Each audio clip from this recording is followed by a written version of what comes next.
मित्रों नमस्कार। आपका स्वागत है। मित्रों, अगर आपने उत्तराखंड घूमने गए हैं तो आपने लैंसडाउन का नाम जरूर सुना होगा। अगर आप उत्तराखंड के बारे में आपने पढ़ा है तो जरूर लैंसडाउन का नाम सुना होगा। लैंसडाउन बहुत ही खूबसूरत हिल स्टेशन है। लैंसडाउन को अंग्रेजों ने 1887 को बसाया था और लॉर्ड लैंसडाउन के नाम पर इसका नाम रखा गया। लॉर्ड लैंसडाउन जो देश के वायसराय थे 1888 से लेकर 1887 तक, उनके नाम पर लॉर्ड लैंसडाउन पड़ा। लॉर्ड लैंसडाउन से पहले इसका नाम था कालो डांडा। कालो डांडा का मतलब होता है कि काला डांडा। काला मतलब ब्लैक, डांडा मीन्स पहाड़ी। तो ये काला पहाड़ी इसको इसलिए कहा जाता था कि यहाँ बहुत ठंड पड़ती थी और चोटी होने के कारण यहाँ कोहरा से ये पहाड़ियाँ ढकी रहती थी और मानसून के समय तो बिल्कुल चारों तरफ कोहरा रहता था, काला काला रहता था। तो इसका नाम कालो डांडा लोकल बोली में कहा गया। और जब अंग्रेज आए तो उन्होंने इसका नाम लॉर्ड लैंसडाउन रखा। और आपको पता है कि जो भी पहाड़ियाँ हैं, चोटियाँ हैं, उन सबको अंग्रेजों ने शहरों में बसाया। चाहे वो शिमला हो, मसूरी हो, लैंसडाउन हो, अल्मोड़ा हो, रानीखेत हो, शिलोंग हो, आइजोल हो, ये सब अंग्रेजों के बसाए हुए हिल स्टेशन है जहाँ उनको पसंद है। क्योंकि अंग्रेज बेसिकली ठंडी जगह से आते थे तो उन्होंने भारत की जो ठंडी जगह थे उन्होंने अपना अड्डा वहाँ बनाया। यहाँ जो उन्होंने गढ़वाल राइफल की स्थापना की थी और अल्मोड़ा में गढ़वाल राइफल की स्थापना हुई थी, लेकिन बाद में उसको शिफ्ट कर दिया गया लैंसडाउन में। 5 नवंबर 1887 को गढ़वाल राइफल को भी लैंसडाउन में शिफ्ट कर दिया गया। और मित्रों, ये जो ऐतिहासिक है लैंसडाउन, इसका नाम बदलकर जसवंतगढ़ किया जा रहा है। जसवंतगढ़ का नाम सुनकर कुछ आपको जरूर याद आया होगा जसवंत सिंह के बारे में।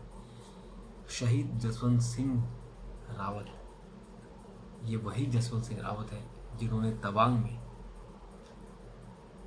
72 घंटे तक चीन की सेना को रोक के रखा और 300 सैनिकों को मार डाला। इतना वीर बहादुर जसवंत सिंह रावत जो देश के सामने, इनको महावीर चक्र से सम्मानित किया गया। तो जसवंत सिंह का नाम आते ही बहुत सारे ख्यालात आने लगते हैं। इन पर कई फिल्में बनी। अभी 2019 में एक नई फिल्म बनी थी 72 आवर्स, 72 घंटे। ये डेडिकेटेड केवल जसवंत सिंह के लिए। तो जसवंत सिंह के बारे में तो अलग अलग कहानियाँ हैं। जब वो महज 21 साल के थे जब वो शहीद हो गए थे, तो इनके बारे में कहावत है। ये जब 4वीं बटालियन के थे गढ़वाल राइफल के, और इनकी पोस्टिंग जब तवांग की गई तो 1962 में चीन ने हमला कर दिया। तो जो कि हिंदुस्तानियों के पास इतने हथियार नहीं थे, अत्याधुनिक हथियार नहीं थे, कपड़े नहीं थे, जूते नहीं थे उस तरह से जो बर्फ़ में लड़ा जाए जिनसे, तो हमारी बहुत कैजुअलिटी हुई थी। और जब चीनी सेना आगे बढ़ रही थी तो जसवंत सिंह रावत और उनके जो साथी थे, जिसमें लांस नायक त्रिलोक सिंह थे, त्रिलोक सिंह नेगी, और राइफल मैन गोपाल सिंह गोसाई, ये इनके साथ थे। तो इनको कहा गया कि आप वापस आ जाओ, अब छोड़ दो। लेकिन उन्होंने अपनी जगह नहीं छोड़ी, अपनी पोस्ट नहीं छोड़ी। और जो उनकी पोस्ट है वो आज भी वहाँ उनके नाम से एक गढ़, वहाँ जसवंत सिंह गढ़ ही रख दिया वहाँ का नाम। तो ये नोरा नंग एक पीक है, एक जगह है जहाँ ये पोस्ट में थे। और ये कहा जाता है कि जब ये तवांग में थे तो वहाँ की 2 लड़कियाँ, अरुणाचल की लोकल 2 लड़कियाँ, जो एक का नाम सैला था, एक का नाम नोरा, ये जसवंत सिंह के साथ रही। और जसवंत जब वहाँ अटैक हुआ था तो इन 2 लड़कियों ने अपनी जान की परवाह न करते हुए जसवंत सिंह का साथ दिया। और ये जो हथियार थे वो सप्लाई करते थे या जसवंत सिंह के लिए, और जो उनके साथ के लोग थे उनके लिए खाना पानी इसका इंतज़ाम करते थे। और बाद में 1962 में 17 नवंबर को ऐसा कहते हैं कि जो सैला और नोरा, सैला तो गोली में जो गोलीबारी हुई थी इसमें मारी गई थी, और नोरा को चीनी सेना ने पकड़ लिया था।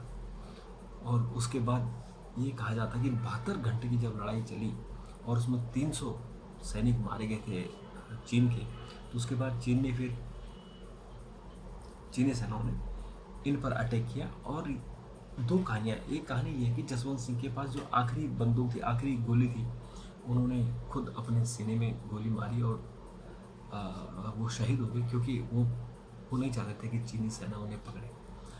एक कहानी ये भी है, ये कहा जाता है कि इनको चीनी सेना ने पकड़ कर ले गए थे, और जब युद्ध शांत हुआ तो इनकी गर्दन और इनका जो बैच है, इनकी बेल्ट है, वो उन्होंने भारतीय सेना को सुपुर्द की थी कि ये जसवंत सिंह है। तो जसवंत सिंह का जो तवांग में जो घाटी है, नौनानंग घाटी, वहाँ पर जसवंतगढ़ है और इनका एक मंदिर है। और मित्रों, इस मंदिर के बारे में बड़ी इंटरेस्टिंग कहानी है कि वहाँ आज भी एक बर्दी टंगी होती है, डेली टंगती है, और वो रात को जब लोग सुबह उठते हैं तो वो बर्दी में उस पर ऐसा लगता है कि किसी ने पहनी हो।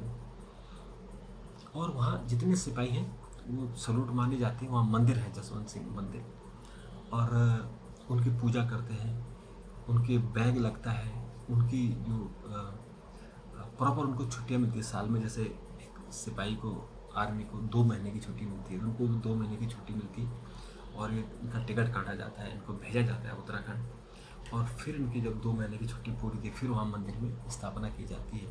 और ये कहते हैं कि आसपास कोई भी सिपाही वहाँ सो नहीं सकता है, अगर सो गया तो जसवंत सिंह जी का थप्पड़ पड़ जाएगा। तो ये महान विभूति, इनके नाम पर लहसुन का नाम रखने का फैसला हुआ है।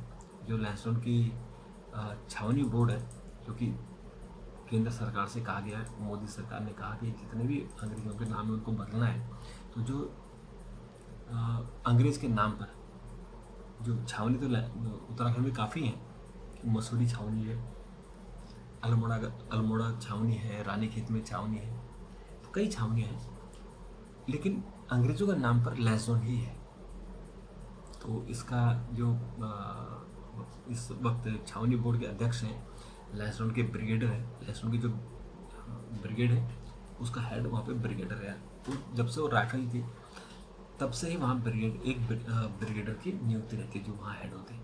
तो छावनी बोर्ड का अध्यक्ष जो होते हैं वहाँ के ब्रिगेडर होते हैं। तो ये जो छावनी बोर्ड है, और उसके जो वहाँ ब्रिगेडर हैं विजय मोहन चौधरी, उनकी अध्यक्षता में बोर्ड की मीटिंग हुई, और उन्होंने प्रस्ताव किया है कि लहसुन का नाम बदलकर जसवंतगढ़ किया जाए। हालांकि लोकल कुछ लोग उसका विरोध कर रहे हैं, क्योंकि उनको ऐसा लगता है कि लहसुन 100 साल से भी ज़्यादा पुराना है, और तो इसको रहने दिया जाए, क्योंकि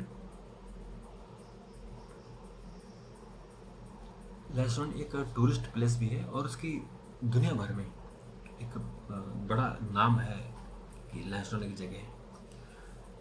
तो इसलिए वो कुछ लोग चाहते हैं कि नाम न बदला जाए, क्योंकि एक बार लहसुन जो विधानसभा है उसका नाम बदलने की भी बात हुई थी, लेकिन वो लोगों ने रोक दिया गया।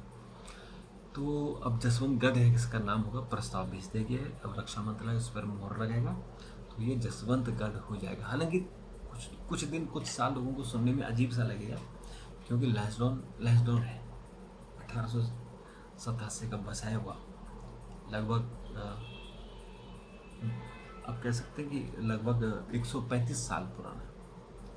तो नाम बदलना अचानक लोगों को भी लगेगा कि क्या नया नाम है। हालांकि जसवंत सिंह का से पूरा उत्तराखंड भी वाकिफ है, शहीद जसवंत सिंह, महावीर चक्र विजेता। तो अगर ऐसा होता है तो मैं भी फिर कल से कहूँगा कि मैं उत्तराखंड का हूँ, और मैं लहसुन का नहीं, मैं जसवंतगढ़ का हूँ। तो जसवंत सिंह रावत के जो सम्मान है उत्तराखंड के लोगों में, एक अपनापन है, वो और प्रगाढ़ होगा। और जसवंत सिंह के बारे में कहा जाता है कि उनका जन्म लहसुन के नीचे एक गांव है बेरेखाल, उसके समीप है बाड़ियों। तो बाड़ियों गाँव के हैं, लेकिन कुछ लोगों का कहना है कि नहीं, ये बीरों खाल के थे, और बीरों खाल के जो गांव है बढ़िया, ये बढ़िया गांव के थे। तो ये बीरों खाल जैसे धुमाकोट में आता है, तो ये दो बातें हैं, पर मुझे लगता है कि जो धुमाकोट का ये बीरों खाल है, बीरों खाल का बढ़िया गांव, ये ज़्यादा सही होगा, क्योंकि जो लहसुन का बाड़ियों गाँव है,